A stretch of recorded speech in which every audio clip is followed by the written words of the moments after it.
Hola, estimados estudiantes.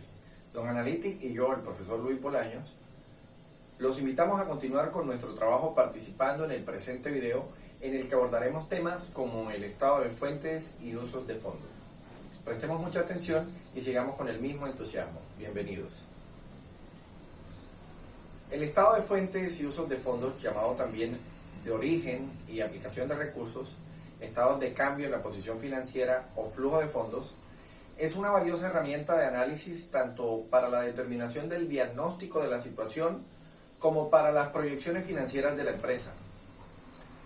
La herramienta consiste en la comparación de dos balances de una misma empresa, preferiblemente consecutivos, pero no necesariamente con el fin de analizar las ejecutorias de esta en el periodo comprendido entre los dos balances. El porqué de esta comparación es muy sencillo.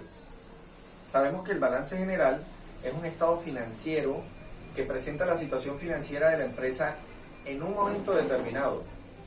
Entonces, la comparación de dos balances nos mostrará las ejecutorias de la administración de la empresa, que ocasionaron los cambios experimentados en dicha situación en el lapso comprendido entre ellos. Una de las principales funciones de la gestión financiera es la adecuada consecución de recursos a bajo costo y con plazos adecuados a sus usos y su aplicación en actividades rentables y oportunas. Esta herramienta de análisis nos da la posibilidad de juzgar el desarrollo de esta función en el pasado y proyectarla a periodos futuros. Aunque es una herramienta, se la conoce como un estado y también nos sirve para desarrollar el estado de cambio en la situación financiera, que la SNIF no reconoce en este estado, y estado de flujos de efectivo, como veremos a continuación, las fuentes de fondos y sus usos. Las fuentes. Para entender qué son fuentes de fondos, debemos preguntarnos si la empresa necesita fondos para hacer alguna operación, ¿de dónde puede obtenerlos? Las respuestas podrían ser: 1. Si tiene el dinero en caja o en bancos, tómelos de allí y en este caso la cuenta caja o bancos, según el caso, disminuirá su saldo.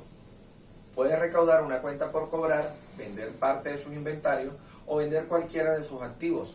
De ahí obtendrá fondos y la cuenta del activo utilizado disminuirá su saldo. De lo anterior podemos deducir que toda disminución de una cuenta del activo indica que este activo ha sido una fuente de fondos. 2. También se podrá hacer uso del crédito, consiguiendo el dinero prestado o comprando el bien a crédito. En este caso el pasivo se aumentará. De lo anterior podemos concluir que todo aumento de pasivo es una fuente de fondos.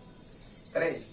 El capital no solo fue la primera fuente de fondos que tuvo la empresa en el momento de su fundación, sino que a lo largo de su vida podrá incrementar sus fondos con nuevos aportes de capital.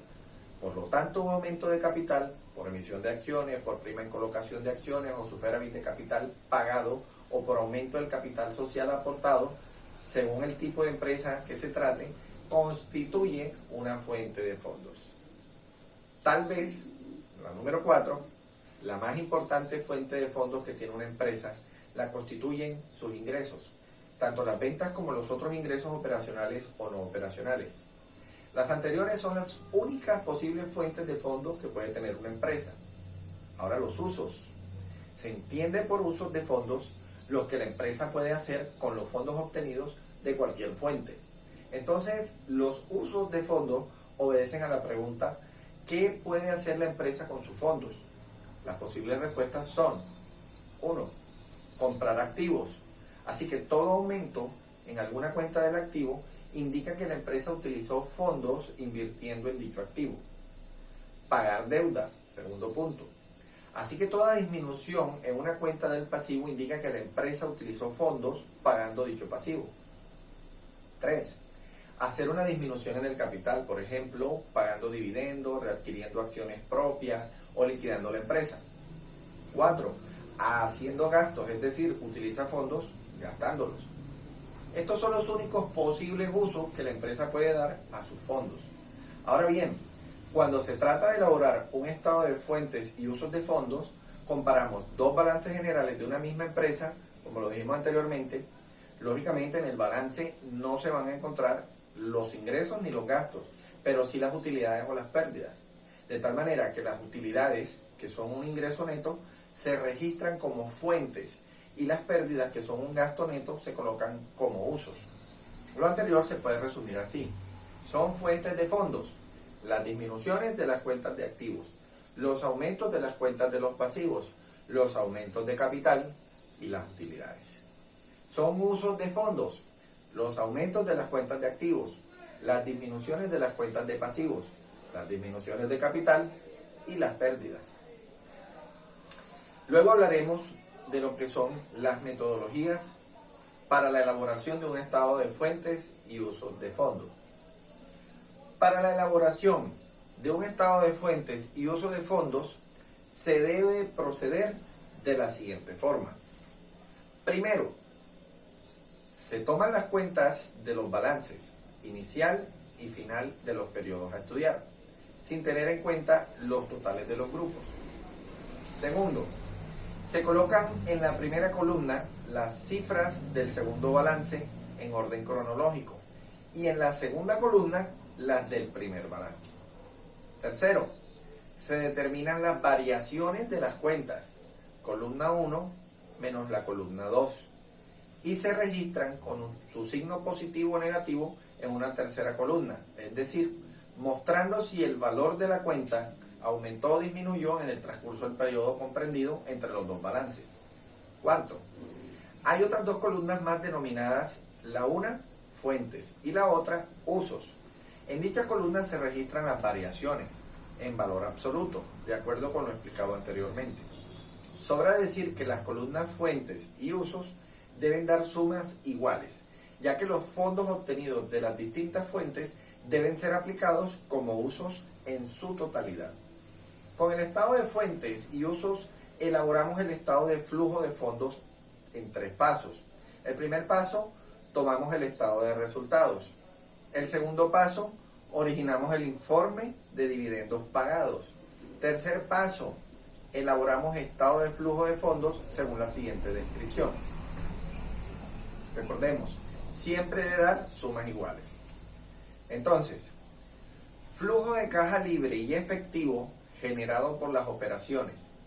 Es necesario recordar que lo normal que se espera que ocurra es que los activos de la empresa tiendan al crecimiento y por lo tanto ese será también el comportamiento esperado en el capital de trabajo neto operativo. Si el capital de trabajo neto operativo crece, entonces ello implica una demanda de efectivo. Así podría afirmarse que, en general, el flujo de caja es igual al flujo de caja bruto menos el incremento del capital de trabajo neto operativo. En casos excepcionales, si el CATNO disminuye de un periodo a otro como consecuencia de aumentos en las cuentas por pagar a proveedores en mayor proporción que el capital de trabajo operativo, o sea, la cartera y el inventario, deberá sumarse al flujo de caja bruto. El CATNO también puede disminuir si se dan disminuciones sustanciales del inventario o la cartera como consecuencia, por ejemplo, de mejoras operativas como la implementación de programas de mejoramiento de la productividad. De manera que la diferencia entre el flujo de caja y el flujo de caja libre es el valor de la reposición de los activos fijos. Con esto concluimos una breve introducción a nuestros estados de fuentes y usos. Muchísimas gracias por atendernos y les deseo éxitos en sus estudios.